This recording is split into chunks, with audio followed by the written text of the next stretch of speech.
नमस्कार, मी अविनाश जाधव, मनसे ठाणे जिल्हाध्यक्ष।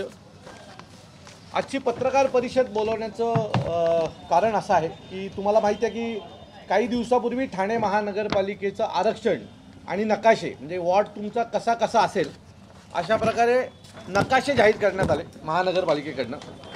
आणि हे नकाशे जे जाहीर केले गेले त्याच्या आतमध्ये तुमचे सगळे मतदार म्हणजे या मतदारसंघामध्ये 55,000 मतदार आहेत टोटल।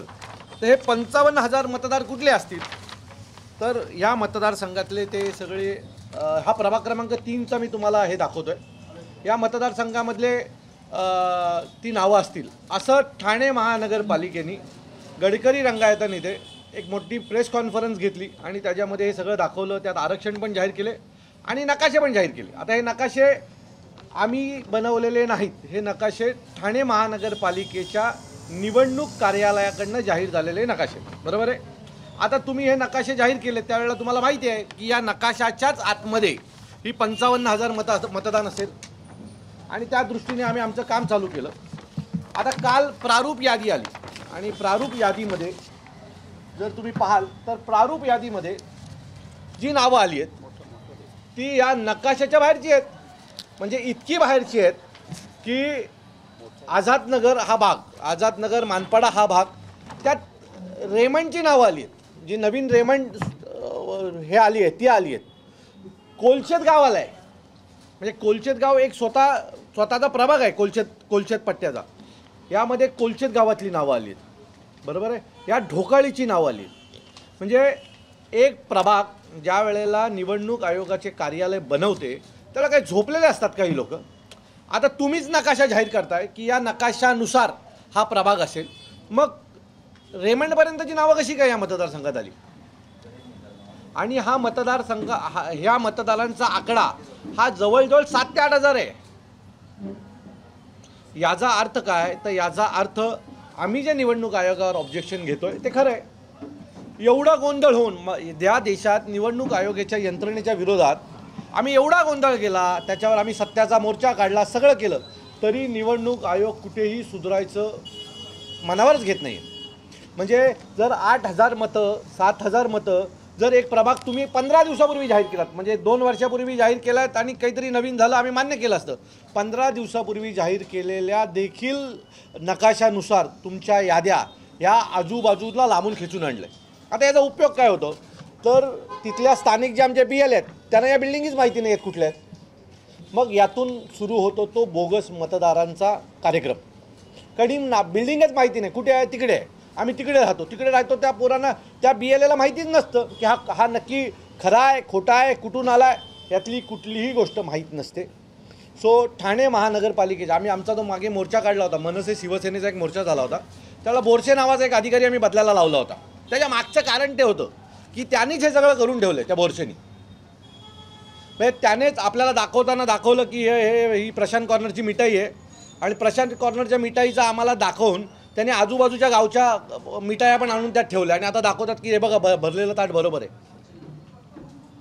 या सगळ्या खोट्या याद्या खूप आजूबाजूच्या परिसरातनं ज्या आणल्यात त्याच्यावर आम्ही ऑब्जेक्शन घेणार आहोत। आता यांनी ऑब्जेक्शन घ्यायचा रूल काय काढला आहे तर त्या मतदाराने ऑब्जेक्शन घ्यायचं आहे, बरोबर आहे। आता जर मतदाराने ऑब्जेक्शन घ्यायचं असेल तर तो मतदार कुठून त्यांचं नाव शोधणार? आता ज्या तुम्ही याद्या जाहीर केल्या ठाणे महानगरपालिकेच्या, आम्ही विकत आणलेल्या याद्यांमध्ये फोटो आहेत, पण त्यांचं जे ऑनलाईन याद्या आहेत त्याच्यावर फोटोच नाही आहेत। दुसरी गोष्ट 16 जुलैचा जो GR आहे त्या GRनुसार निवडणूक आयोग राज्य निवडणूक आयोग असं म्हणते की ज्या बॉर्डरवर इमारती आहेत तिथे स्वतः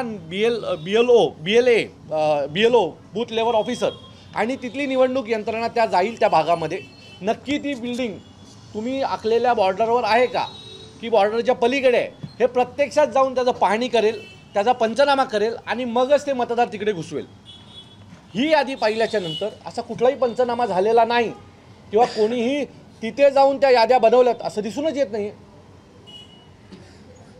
एक तर सत्ताधाऱ्यांच्या सांगण्यावरून या याद्या बनवल्या गेल्यात, त्यांना हवंय अशा प्रकारचे मतदार वेगवेगळ्या मतदारसंघात टाकले गेलेत किंवा त्यातून बाहेर काढण्यात आलेले, असं काहीतरी झालं असावं।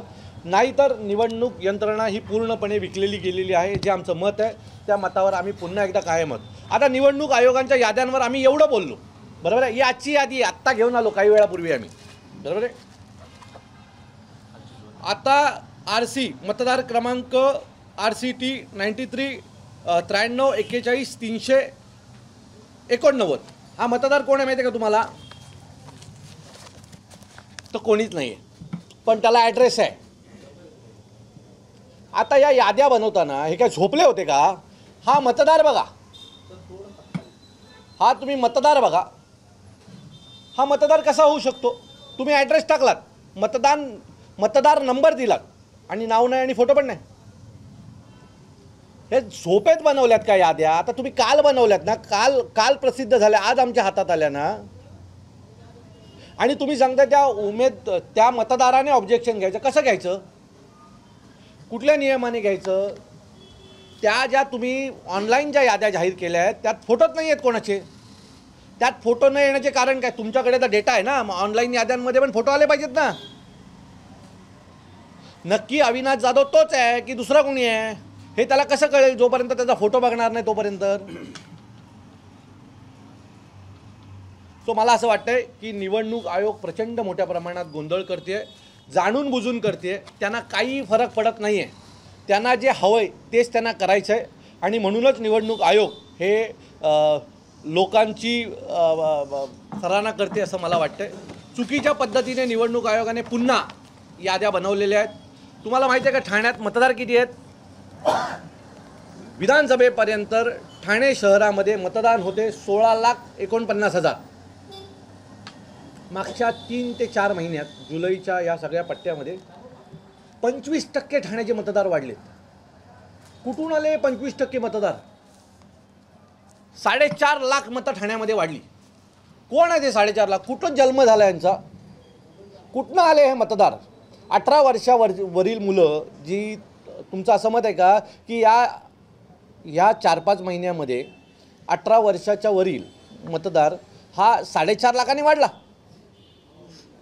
ही आली कुठनं नावं सगळी? 4.5 लाख एक्स्ट्रा नावं आली कुठनं ठाण्यामध्ये एका शहरामध्ये?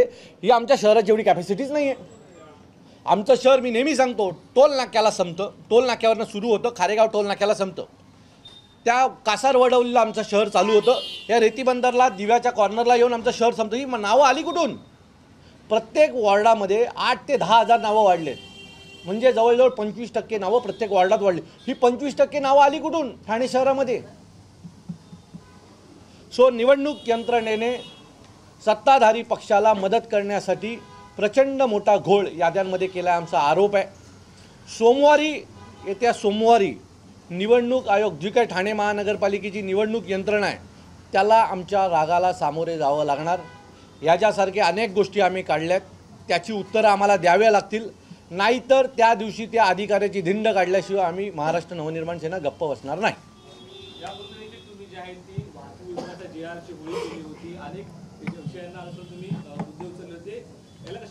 अहो, हे लोक आम्हाला गृहीत धरतात सगळ्यांना. या भारतीय जो आम्हाला अधिकार दिला आहे घटनेने, त्याचा गैरफायदा घेत आहेत हे लोक. यांना काही फरक पडत नाही. म्हणजे एवढा या देशात निवडणूक यंत्रणेवर गोंधळ झाल्याच्या नंतरही याद्यांमध्ये पुन्हा गोंधळ आहेत. तुम्ही 15 दिवसापूर्वी जाहीर केलेले नकाशे, या नकाशाच्या पुढच्या 1-1.5 किलोमीटर पुढची नावं पुन्हा याद्यांमध्ये येतात. 16 जुलैला निवडणूक आयोगाचा जो GR झाला आहे, त्यात बाउंड्रीवर जेवढी बिल्डिंग्स आहेत त्यांचा जाऊन तिथे सर्वे करायचा होता. नक्की त्याची बाउंड्री चेक करायची होती आणि मग मतदार कुठल्या प्रभागात जाणार हे ठरवायचे होते. तुम्ही बाउंड्री सोडावं, बाउंड्रीच्या पुढे 1 किलोमीटर गेलात.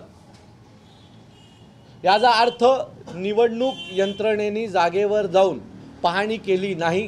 कार्यालयात बसून राजकीय पक्षांचे नेत्यांना सोबत घेऊन या याद्या बनवल्या गेल्यात असा आमचा आरोप आहे. आणि यातून ठाणे महानगरपालिकेची येणारी निवडणूक जी आहे ती लोकतांत्रिक पद्धतीने होईल का असा आम्हाला आता डाऊट यायला लागलेला आहे.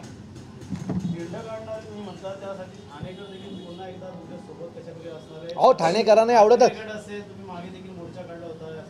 बघा, जेवढे विरोधक आहेत आम्ही सगळे एक आहोत आणि आम्ही एकत्रच या सगळ्यांच्या समोर उभं राहणार आहोत. यांना आम्ही शांत बसून देणार नाही. याच्या पुढे निवडणूक याद्यांवर तर आम्ही काम करतोच आहे, पण निवडणूक अधिकाऱ्यांना देखील आम्ही सोडणार नाही. जर तुम्ही कोणाच्या सांगण्यावरनं जर आम्हाला बाबासाहेबांनी दिलेल्या अधिकाराचा गैरवापर करत असाल आणि तो अधिकार आम्हाला मिळत नसेल तर तुम्हाला धडा शिकवल्याशिवाय आम्ही राहणार नाही. ज्या कोणी अधिकाऱ्याने हे सगळं केलं आहे त्या अधिकाऱ्याला तात्काळ सस्पेंड करावा ही आमची मागणी आहे. जर ती मागणी तुम्ही पूर्ण करणार नसाल तर बघू त्याला घरी कसं बसवायचं. पाहिलं तर विभाग निवडणुकीमध्ये जे आहेत राज्यभराने चमत्कार केला, महाराष्ट्रामध्ये देखील चमत्कार केला असं बोललं जातं. आणि आता अशातच 2017मध्ये जे मतदार होते त्यानंतर ह्या निवडणुकीमध्ये जे आहे ते महिलांची मतदारांची संख्या देखील वाढल्याचं कुठेतरी दिसून येते. माझं मत आहे तो एक भाग झाला. महिलांची संख्या वाढली नाही वाढली हे आता आमच्या यादी तपासण्यामध्ये येईल. खऱ्या आहेत खोट्या आहेत कुठून आल्या अचानक वाढल्या या सगळ्याचा आम्ही भाग घेऊ. माझं मत आहे निवडणूक यंत्रणा तर नीट असावी. निवडणूक यंत्रणात जर अशी खोटी कामं करत असेल 15 दिवसापूर्वी जाहीर केलेल्या नकाशाच्या बाहेरच्या सोसायट्या येतात कशा? मग अधिकारी काम करतात कसे? का फक्त घरी बसून ऑफिसला बसून काम करणं एसीत बसून राहणं एवढंच काम करतात? अहो यातनं एखादा उमेदवार महानगरपालिकेचा रिझल्ट हे 1000 ते 1500 मतांनी लागतो. जर अशा 8-8, 10-10 हजार मतं बाहेरची येणार असतील तर काय रिझल्ट आमच्या बाजूने लागणार? काय रिझल्ट आमच्या बाजूने लागणार तुम्ही सांगा. 25% मतदार वाढला कुठून ठाण्यामध्ये? एवढं काय ठाण्यामध्ये घडलं की 25% ठाण्यातला मतदार वाढला? या सगळ्याचं तपासणी झाली पाहिजे. आणि त्याच्यासाठी आम्हाला तुम्ही वेळ किती देताय? 7 दिवस. 7 दिवसात 4.5 लाख मतं शोधायची कशी आम्ही? काही नावं देखील आलेली आहेत. खारेगाव असेल, पारसीनगर असेल, त्याच्यामध्ये जे उद्धव ठाकरे पक्षाचे माजी नगरसेवक आहेत त्यांची नावं देखील वगळली गेली. अहो ज्यांची हवेत म्हणजे आता उद्धव ठाकरे गटाची आम्ही ज्याला शिवसेना म्हणतो खरी शिवसेना खऱ्या शिवसेनेची इच्छुक उमेदवारांची नावं गाळली आहेत. आणि कोपरीमध्ये माजी नगरसेवक पांडुरंग पाटील यांचं 3 वेळा नाव आहे त्यांच्या प्रभागात 3 वेगवेगळ्या याद्यांवर. याचा अर्थ काय? म्हणजे 3 वेळा नावं आम्ही सांगूनसुद्धा ती 3 वेळातली 2 वेळा नावं कमी होत नाही. पण एखादा इच्छुक उमेदवार जो उबाटा गटाचा आहे म्हणून त्याचं नाव कट होत असेल तर याच्यापेक्षा दुर्भाग्यपूर्ण काय असेल? याचा अर्थ निवडणूक यंत्रणा ही पूर्णपणे विकलेली आहे आणि ती सत्ताधाऱ्यांच्या सांगण्याप्रमाणे काम करते आहे. आणि त्यांच्या सांगण्याप्रमाणेच ह्या सगळ्या याद्या प्रारूप याद्या तयार झालेल्या आहेत. किती ऑब्जेक्शन मारायचे? 8000 नावांना आता असं आहे की एका नावावर एक ऑब्जेक्शन मारायचं आहे. म्हणजे 8000 जर नावांवर आम्हाला ऑब्जेक्शन 8000 अर्ज मारायचे आम्ही दिवसभर तेच. आणि दिवस किती? 7 दिवसात आम्ही 8000 नावांवर कसं ऑब्जेक्शन घेणार? मला एकदा निवडणूक आयोगाने समजून सांगावं. आम्हाला पुरेसा वेळ द्या या याद्या तपासण्यावर ही आमची आता मागणी आहे.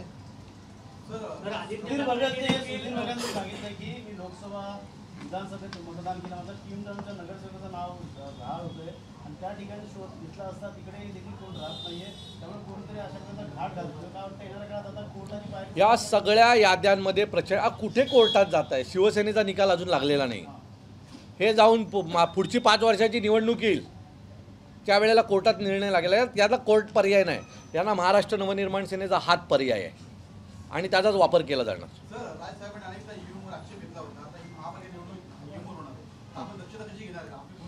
अहो साहेब निवडणुकीच्या दिवशी सकाळी माझ्यासोबत राहा. तुम्हाला ब्रेकिंग न्यूज दर 2 मिनिटांनी देईन मी. या वेळेलाची निवडणूक सत्ताधाऱ्यांना जेवढी सोपी वाटते तेवढी होऊन देणार नाही. आम्हाला जे काय करावं लागलं ते करेल. येणारा खोटा मतदार येताना पायावर नीट येईल जाताना पायावर नीट जाईल याची गॅरंटी आम्ही देणार नाही. हां घेतली. अहो अख्खा महाराष्ट्र घेईल. मला वाटतं माझ्या पत्रकार परिषदेनंतर जर सर्व पक्षांनी या याद्यांवर नीट काम केलं तर म्हणजे फक्त ही यादी आत्ता 5-10 मिनिटापूर्वी आम्ही आणलेली आहे आणि या याद्या आत्ता आम्ही तपासण्या केल्या 2 मिनिटात तर आम्हाला या 8-8, 10-10 नावांचा बोगसपणा भेटलेला आहे. आत्ता 2 मिनिटापूर्वी याद्या आल्यात आमच्याकडे. त्यात जर अशा प्रकारे घोळ निघत असेल तर किती मोठ्या प्रमाणात घोळ असेल याचा आपण विचार करून पाहिलं पाहिजे. ज्या प्रकारे मुंबईमध्ये दाखवण्यात आलं होतं की एका घरामध्ये छोट्या घरामध्ये 20 ते 30 कुटुंब राहतात तशाच प्रकारचे काही बोगस यादीमध्ये नाव आढळून अशा प्रकारे ठाण्यामध्ये प्रॉब्लेम काय आहे? मुख्य प्रॉब्लेम असा आहे की 2 दिवसापूर्वी 7 दिवसाची मुदत आहे आम्हाला बरोबर आहे. 2 दिवसापूर्वी ह्या लोकांनी याद्या वाटपाला सुरू करायला हव्यात. आज सकाळपर्यंत देखील याद्या वाटपाचं काम पूर्ण झालेलं नाही. अजूनही त्यांच्याकडे प्रिंटिंग आलेल्या नाहीत. कसं काय 7 दिवसात? तुम्ही अजून तुमच्या प्रिंटिंग झालेल्या नाही आहेत आणि तुम्ही आम्हाला 7 दिवसात 8-8, 10-10 हजार नावं एका प्रभागात शोधायला सांगताय. कसं शोधणार आम्ही? जरा निवडणूक आयोगाने आम्हाला एकदा समजावून सांगावं. हे सगळं बोगस आहे. ह्या निवडणूक याद्या बोगस आहेत. ह्या सत्ताधाऱ्यांच्या फायद्यासाठी बनवलेल्या याद्या आहेत. आणि मी पुन्हा सांगतो, ज्या कुठल्या अधिकाऱ्यांनी हे सगळं बनवलं आहे, हा घाट ज्याने घातला आहे ना, त्याचा घाट आम्ही उद्या घालणार सोमवार, एवढं नक्की. काय नेमकं सोमवारची नेमकी भूमिका काय असणार आहे? तुम्ही या बरोबर वेळ काढून. आमची भूमिका तुम्हाला नेहमीच माहिती आहे आणि याच्यापुढेही माहिती पडेल. म्हणजे त्यांनी सोबत मला असं वाटतं की जर तुम्ही आमच्या करिअरची खेळणार असाल, ही सगळी पाठी उभी आहेत ना, ही सगळी राजसाहेबांची तरुण मुलांची फौज आहेत. प्रचंड मेहनत करतात. 1 रुपया खर्च न करता लोकांमध्ये केलेल्या कामांवर 7-7, 8-8 हजार मतं मिळवतात आणि करोडो रुपये खर्च करून 1-1.5 हजार मताने पडतात. समोरचा करोडो रुपये खर्च करतो आणि 1-1.5 हजार मतं. ह्या मुलांनी कधी त्यांचं करिअर बनवायचं हो? आता ठीक आहे, आम्ही काम नाही केलं आहे, लोकांनी पाडलं, आम्हाला चालेल, पण असं बोगस धंदे करून जर तुम्ही निवडून येणार असाल आणि त्याला हे अधिकारी मदत करत असतील तर त्या अधिकाऱ्यांना आम्ही का सोडावं ना? त्या अधिकाऱ्याला धडा शिकवलाच गेला पाहिजे. एका अधिकाऱ्याला असा धडा शिकू की देशभरामध्ये कुठलाही अधिकारी ह्या गोष्टी करण्याची हिंमत करणार नाही. सोमवारी इतर पक्ष, विरोधी पक्ष जे असतील त्यांना सुद्धा तुम्ही पाचारण विनंती करू, पण माझं सैन्य खूप बळकट आहे, त्याच्यामुळे ते येतील नाही येतील मला माहीत नाही. आमच्याकडनं आम्ही विनंती करू की सगळ्यांनीच तिथं गेलं पाहिजे आणि त्या अधिकाऱ्याला प्रश्न विचारला पाहिजे की हे तू हे बनवताना झोपला होतास का? सर, वडेट्टीवर म्हणतायत की मनसेसोबत आमचे विचार जुळत नाही, पण भाजपच्या विरुद्ध आम्हाला एकत्र यायला पाहिजे. मी परत सांगतो की आज तगायत महाराष्ट्र नवनिर्माण सेनेने काँग्रेसला कुठलाही प्रस्ताव दिलेला नाही. आम्ही कोणीही काँग्रेसबरोबर युतीची कुठलीही गोष्ट केलेली नाही. त्यांच्याकडनंच बाउन्स बॅक येतं आहे. म्हणजे ना राजसाहेब बोललेत, ना माझ्या पक्षाचा कुठला नेता बोलला आहे, ना कुठला जिल्हाध्यक्ष. आम्ही कोणीच काही बोललेलो नाही आहे. आणि मला असं वाटतं की वरट्टीवार जे बोलले ते बरोबर आहे की जर भारतीय जनता पक्षाच्या मुसक्या आवळायच्या असतील तर सगळ्यांनी एकत्र येणं गरजेचं आहे. मतभेद नंतर बघू. का वाटतं येणाऱ्या काळात आता ह्या निवडणूक यादी संदर्भातलं पाऊल जे तुम्ही उचलतायत त्यानुसार कुठेतरी कॅम्पेनिंग पण करणार का या काही दिवसात? मी तुम्हाला सांगतो, कॅम्पेनिंग करायची गरज लागणार नाही. सोमवारच्या आमच्या आंदोलन हाच संपूर्ण देशभरातला तो कॅम्पेन असेल.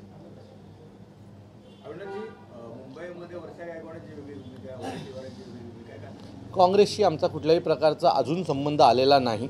सन्माननीय राजसाहेब आणि काँग्रेसचे वरिष्ठ नेते भविष्यात त्याच्या बाबतीतला निर्णय घेतील.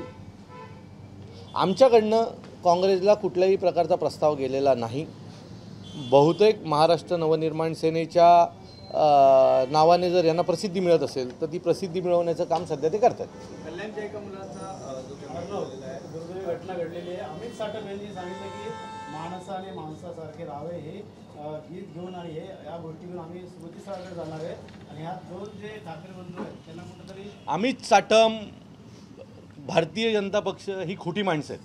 हां, आज त्या मुलाची जी घडली घटना त्याच्या कुटुंबासोबत आम्ही लोक आहोतच, पण घडलेली घटना ही या घटनेवर तुम्ही संपूर्ण मराठी माणसावर जो काही परप्रांतीयाने हल्ला करतायत त्या सगळ्या गोष्टीचं काय करणार?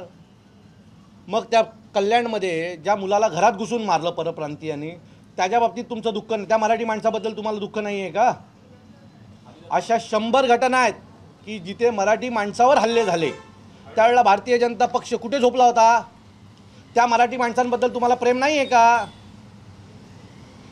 त्या मुलुंडमध्ये एका मराठी माणसाला घर देणार नाही सांगितलं, त्यावेळेला तुमचं प्रेम कुठे होतं मराठी माणसाच्या बाबतीतलं? ट्रेनमधून ज्या वेळेला मराठी माणसं पडली, या सगळ्या परप्रांतीयांचा तोंबा सकाळी ट्रेनला असतो, 5 जणं ट्रेनमधनं पडली त्यावेळेला आणि त्यातले अनेक जणं एक्सपायर झाली, त्यावेळेला का नाही हा अमित साटम यांच्या घरी जाऊन सहानुभूती दर्शवली? हा मराठी माणसाबद्दलचा राग वाढवण्याचं काम महाराष्ट्रात करतोय. उत्तर भारतीय किंवा परप्रांतीय आणि मराठी माणूस असा वाद तयार करण्याचं काम हे अमित साटम करतायत. याला चोख उत्तर मराठी माणूस नजीकच्या काळात देईल. या माणसाला, मराठी माणसाला मारलेलं कळत नाही आणि कुठला रे माणसाने माणसासारखे वागावे. त्या अधिकाऱ्याला फोनवर आई बहिणीवरनं शिव्या देत होतास, त्यावेळेला तुझी माणुसकी कुठे होती? त्यावेळेला त्याची आई आणि तुझ्या आईत काय फरक होता? जे एवढा घाणेरड्या शिव्या त्या अधिकाऱ्याला तू फोनवर देत होतास त्यावेळेला त्याची आई तुझी आई नव्हती का? तर मला असं वाटतंय की अमित साटमसारखी फालतू माणसं या गोष्टी बोलत असतात. माणसाने माणसासारखं वागायचं असेल तर ज्या वेळेला कल्याणमध्ये घटना घडली त्यावेळेला तिथं जायला पाहिजे होतंच. त्या एका लहान एवढीशा चिमुकल्या मुलीला तो लाताबुक्क्याने मारत होता, त्यावेळेला त्या मुलीच्या घरी का नाही गेला अमित साटम? का ती मराठी होती म्हणून? एवढाच राग आहे का तुम्हाला मराठी माणसाबद्दलचा? भारतीय जनता पक्षाला या अमित साटमला एवढा मराठी माणसाचा राग आहे का की एखाद्या मराठी माणसाबद्दल एखादी घटना घडली की त्याच्या विरोधात परप्रांतीयांच्या बाजूने उभं राहायचं? तुला जे करायचं आहे ते करा. महाराष्ट्र नवनिर्माण सेना मराठी माणसाच्या पाठीशी खंबीर उभी राहणार. जर कोणी मराठी माणसाला आरे केला तर आम्ही कार्य करणार. तुम्हाला काय मतासाठी भिकारीगिरी लाचारी करायचे ते अमित साटमसारख्या फालतू माणसांनी करावी. असं म्हणणं आहे की जावेद अख्तर सारखे लोक येतात दिग्गजांना हिंदीमध्ये बोलतात, तेव्हा का बोलले नाही? का आशिष शेलारला कुरेशी आवडतो आणि त्याचे व्हिडिओ व्हायरल होतात, त्या आशिष शेलारला का नाही तुम्ही अजून पक्षातनं काढलं? परवा शिवसेनेच्या शिंदे गटाचा पहिला उमेदवार जो निवडून आला तो मुसलमान होता. त्याला का नाही तुम्ही पक्षातनं काढलात? त्याला का नाही शिंदेनं सांगितलं की त्याला पक्षातनं काढा? अहो, तुम्ही आम्हाला मराठी आणि भाषिक म्हणताय, मग तुम्ही पण हिंदू मुस्लिम करून लोकांच्या जीवाशी नाही खेळत आहात? तुम्ही तेच करताय ना. मी तुम्हाला सांगतो, माझ्या पक्षामध्ये किमान 150-200 उत्तर भारतीय आहेत. आमचा उमेश यादव नावाचा पोरगा, हा बघा समोर उभा आहे, उमेश इकडे, हा परप्रांतीय आहे. हा प्रभाग अध्यक्ष आहे महाराष्ट्र नवनिर्माण सेनेचा. आम्ही काय याच्याशी भेदभाव नाही केला आहे. अनेक शाखाध्यक्ष आहेत माझ्याकडे जे परप्रांतीय आहेत, उत्तर भारतीय आहेत, बिहारची लोक आहेत. शशांक सिंग नावाचा माझा एक शाखाध्यक्ष आहे जो आता कॉलेज शिकतोय आणि मनसेचा शाखाध्यक्ष आहे. कधी यांना नाही मारायला गेलो आम्ही. लोक जे मराठीच्या विरोधात बोलतात आम्ही त्यांना धडा शिकवतोय ना. मात्र 18 वर्षाचा जो मुलगा मृत्यू झालेला आहे त्याने आत्महत्या केली. तुम्ही कुठेतरी पाठराखण करत होता अशा प्रकारे ट्रेनमध्ये हिंदी मराठीचा वाद लावून. मी परत सांगतो, त्या कुटुंबाच्या सोबत आम्ही लोक आहोत, बरोबर आहे. तिथे काय घडलं त्याचा काही प्रूफ नाही आहे, बरोबर आहे. त्याचे आई वडील सांगतात की असं घडलं आहे. त्याचा काही व्हिडिओ नाही आहे किंवा कुठलीही अशी गोष्ट नाही की असं काही तिथे घडलेलं आहे, बरोबर आहे. माझं परत सांगतो की तिथे काय घडलं आहे आम्हाला कोणाला माहितीच नाही आहे. तिथे महाराष्ट्र नवनिर्माण सेनेचा कार्यकर्ता होता का कोणी आतमध्ये? आता महाराष्ट्रात मराठीच्या बाबतीमध्ये जनजागृती झाली आहे, मान्य करायला हवं आहे. कारण तो प्रत्येक मराठी माणूस जो बोलतोय हिंदीत नाही बोलायचं, त्याच्यावर नेहमीच काही ना काहीतरी भीती आहे म्हणून तो बोलतोय ना. आमचा उमेश उत्तम मराठी बोलतो, उत्तम. तो एकटा नाही, त्याची आई आता एक्सपायर झाली पण त्याची आई पण मराठी उत्तम बोलायची. त्याच्या घरी जाऊन मी जेवतो, खातो, पितो उमेशच्या घरी. त्यावेळेला आम्ही मतभेद नाही करत. मी परत सांगतो, जो मराठीच्या विरोधात जातो त्याच्या विरोधात आहोत आम्ही. जे उत्तम मराठी बोलतात त्यांना आम्ही आमच्या पदावर पण घेतलेलं आहे. अरे मराठी आम्ही, माझं पहिलंच मत होतं ना की आमची सहानुभूती. तिथे काय घडलं आहे कोणालाच माहीत नाही आहे. तपास योग्य झाला पाहिजे का वाटतं? मागणी नक्कीच झाली पाहिजे. तपास योग्य झाला. त्या नक्की तिथे काय घटना घडली, सरकार तुमचं आहे ना. पहिला त्याचा तर शोध घ्या, नंतर मग ते फोटो घेऊन फिरा ना. आता बघू ना, याच्या पुढे एखाद्या मराठी माणसावर जर काय घडलं तर हा अमित साटम फोटो घेऊन फिरतो का, आम्हाला पण बघायचं आहे.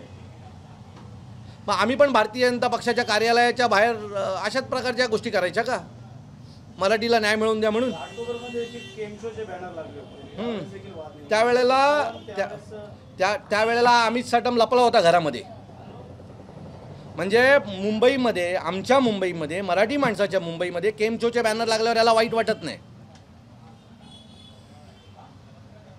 बघू नजीकच्या काळात मराठी माणूस याला नीट उत्तर देईल. परत जाताना सांगतो, कुठलाही परप्रांतीय मराठीला जर डोळे दाखवत असेल तर त्याचे डोळे आणि आमचे हाच आमची युती असेल. राज्यपाल कोश्यारीने देखील विधान केलं होतं, त्यावेळेस देखील विधान त्यांना आठवून घेणार का तुम्ही? कसं ती मराठी माणसं. अहो, हे मी तुम्हाला सांगतो, भारतीय जनता पक्षाचे हे सगळे एजंट लोक आहेत ना, यांना मराठी माणसाची कुठल्याही प्रकारची घेणं देणं नाही.